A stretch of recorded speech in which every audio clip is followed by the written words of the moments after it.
Welcome to a new session of KCC tutorials.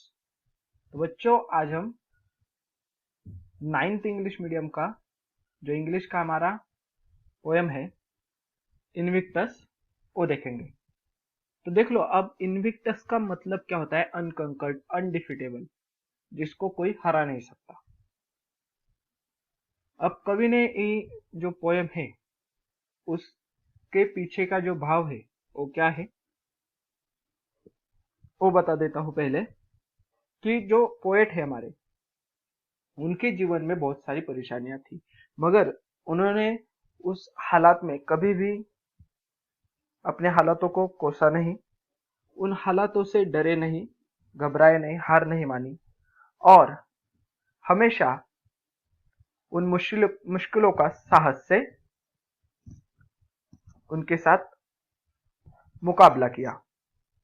तो यही poem हमें बताती है कि आपको कैसे अपने साहस से, कितनी भी परेशानियां हो, उनसे कभी हारना नहीं है और अपने जीवन को अच्छे सुंदर बनाना है। तो देख लो, हम पोएम स्टार्ट करते हैं अभी। Out of the night that covers me, black as the pit from pole to pole. Out of the night यानी कि एक ऐसी घनी रात है, दैट कवर्स मी, जिसने मुझे कवर किया है, जकड़ लिया है, सराउंड किया है। यानी कि अब मेरे जीवन में अंधेरा है। अब अंधेरा का मीनिंग यहां पर है परेशानियां। मेरे जीवन को क्या हुआ है? परेशानियों ने घेरा हुआ है। Black as the pit from pole to पोल। और कैसी है परेशानियां?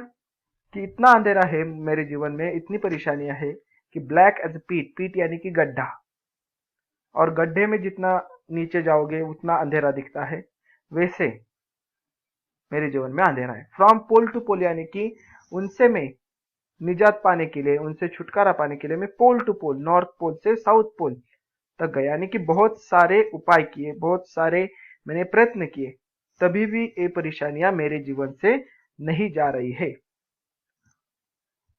आगे देख लो अब क्या क्या दिया है 2 लाइन्स में।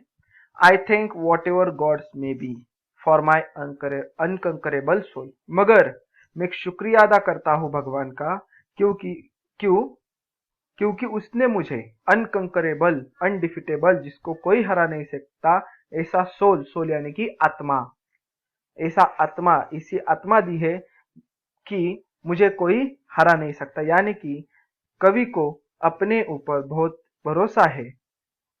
कितनी भी परेशानी आए, मैं इनसे डरूंगा नहीं, हारूंगा नहीं। सेकेंड स्टांजा देख लो आप। In the fell off clutch of circumstances. In the fail, अब मैं किस में गिर चुका हूं, किससे जकड़ा हुआ? क्लच ऑफ सर्कमस्टेंसेस, तो ट्रैप ऑफ कंडीशंस, अलग अलग ऐसी घटनाएं हुई है जिनमें मैं फंस गया हूं, जकड़ गया हूं। आपको यहाँ पर नीचे फेल क्लच यानी कि वीक ट्रैप, बुरा ऐसा ट्रैप, ट्रैप लगाना यानी कि एक जाल बुनना, ऐसा होता है कि कंडीशंस ने ऐसे मेरे तरफ एक बुरा जाल बना है जिसमें मैं जकड़ गया हूं। बट आई हैव नॉट विंस्ड और नॉट क्राइड अलाउड। मगर मैं इनसे कभी भी, विंस्ड यानी कि डरना और क्राइड यानी कि रोना, इनसे कभी डरा नहीं हूं, इनके सामने कभी गिड़गिड़ाया नहीं हूं, रोया नहीं हूं। Under the bludgeoning of chance my head is bloody but unbowed. Under the bludgeoning, bludgeoning का मीनिंग देख लो, बहुत पीटना, बल्ज करना, ऑफ चांस, इन परेशानियों ने मुझे बहुत पीटा है, बहुत मारा है। माई हेड इज ब्लडी, मेरे सिर से खून निकल रहा है, बट अनबो, मगर मैंने इनके सामने कभी भी मेरा सर झुकाया नहीं है। अब परेशानियों ने मारा है यानी कि जैसे हम दूसरे आदमी को, किसी को आदमी को मारते हैं वैसे नहीं, तो तकदीर का मारा जैसे बोलते हैं, वैसा यहाँ पर मीनिंग है। तो इन कंडीशन ने, उस पोएट क्या है, तकदीर का मारा है, उससे हेड से ब्लड निकल रहा है, यानी कि बहुत सारी परेशानी है जिससे वो टायर्ड हो चुका है। मगर कभी भी इन परिस्थितियों के सामने उसने सर झुकाया नहीं है, उनके आगे वो खड़ा रह गया है। वो बोल रहा है, मैं आपसे सामना करूंगा। Beyond the place of wrath and tears. अब किस जगह के बियॉन्ड, बियॉन्ड यानी कि उसके पार। अब ऐसी जगह है, किसके पार ऐसी जगह है कि रैथ, रैथ यानी कि गुस्सा आना, एंगर, एंड टीयर्स यानी कि आंसू, जहां पर लोगों को बहुत गुस्सा आता है, आंसू आते हैं जिस कंडीशन में जाकर। मगर उस जगह के उस पार looms but the horror of the shades. Looms यानी कि देख लो, हैंड ओवर हेड यानी कि सिर के ऊपर हमारे किसका साया है, horror of the shade, shade यानी कि साया होना, हॉरर यानी कि डर। हमेशा उसके सिर पर डर का साया है कि क्या हो जाए, क्या होगा आगे। And at the menace of the year, menace यानी कि ट्रीटमेंट। मगर जब इस वर्ष की आखिरी ट्रीटमेंट होगी, आखिरी चेकअप होगा कि मेरी तबीयत अब कैसी है, तो finds and shall finds me unafraid, तो मुझे वहां पर ऐसे पाएंगे लोग कि मैं अनअफ्रेड यानी कि डरा नहीं हूं, मैं निडर हूं। यानी कि अब पोएट को ट्यूबरक्लोसिस हुआ था देख लो, और उससे उसका एक पैर कट गया होता है, और उसको अब डॉक्टर बोलते हैं दूसरा भी आपका पैर काटना पड़ेगा। तो इस ट्रीटमेंट, यहाँ पर उस ट्रीटमेंट की बात आ रही है कि 1 साल बाद जब अगेन डॉक्टर चेक करेंगे तो मुझे वो पाएंगे मैं अभी भी मेरे हालातों से डरा नहीं हूं, मैं अभी भी निडर हूं, अनअफ्रेड हूं। It matters not how strait the gate, ये मैटर नहीं करता, ये कोई बात नहीं कि स्ट्रेट, स्ट्रेट यानी कि नैरो, छोटा होना, गेट, गेट कितना भी यानी कि इन हालातों से निकलने की जो जो मार्ग है वो कितना भी छोटा क्यों ना हो। How charge with punish the scroll, मुझे पनिशमेंट मिल जाए, चार्ज विथ पनिशमेंट यानी कि मुझे शिक्षा हो जाए। कौन सी शिक्षा? द स्क्रोल, स्क्रोल यानी कि भाग्य नहीं तो कर्मों की जो पुस्तिका जिसमें हमारे भाग्य सब लिखते हैं।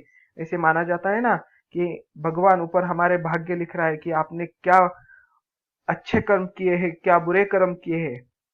तो उस किताब की वजह से मुझे मेरे कर्मों के ऊपर से कुछ भी शिक्षा हो जाए। I am the master of my fate, मगर मैं मेरे फेट, भाग्य का विधाता हूं। मास्टर यानी कि भाग्य का विधाता हूं, मास्टर ऑफ द फेट यानी कि मैं जो मेरा भाग्य है वो मैं खुद लिखूंगा, मेरे जीवन में क्या होगा मैं खुद तय करूंगा, भगवान नहीं तय करेगा। I am the captain of my soul, और मैं मेरे आत्मा का कैप्टन हूँ। जो उस आत्मा को चाहिए वैसे ही होगा, जो मेरे जीवन में मुझे जैसा चाहिए वैसे ही होगा। इतना विश्वास है कवि को अपने ऊपर, इतनी बुरी हालत होकर भी, इतने संकट उसके जीवन में होकर भी। एक पोयम लिखी है विलियम अर्नेस्ट हेनली ने, जो कि हमें हमारे जीवन की तरफ एक अलग ही पहलू से देखने की दृष्टि देते हैं। तो आशा करता हूं कि ये पोयम आपको जरूर समझ में आ चुकी होगी। सब मैंने लाइन बाय लाइन बता दिया है। अगर कोई भी आपको डाउट होगा तो कमेंट बॉक्स में जरूर लिखो, मैं उसके आंसर्स आपको दे दूंगा। तो अगर ये वीडियो आपको अच्छी लगी होगी, इससे कुछ फायदा हुआ होगा, तो इसे ज्यादा से ज्यादा लाइक, शेयर एंड कमेंट करते जाइए। और अगर आपने अब तक हमारे चैनल को सब्सक्राइब नहीं किया होगा तो please subscribe our channel. KCC online tuition का अगर आप हिस्सा बनना चाहते हो, हमारी ट्यूशन ज्वाइन करना चाहते हो, तो डिस्प्ले में दिए गए नंबर पे कॉल करके अधिक जानकारी ले सकते हो। Thank you for watching, good bye.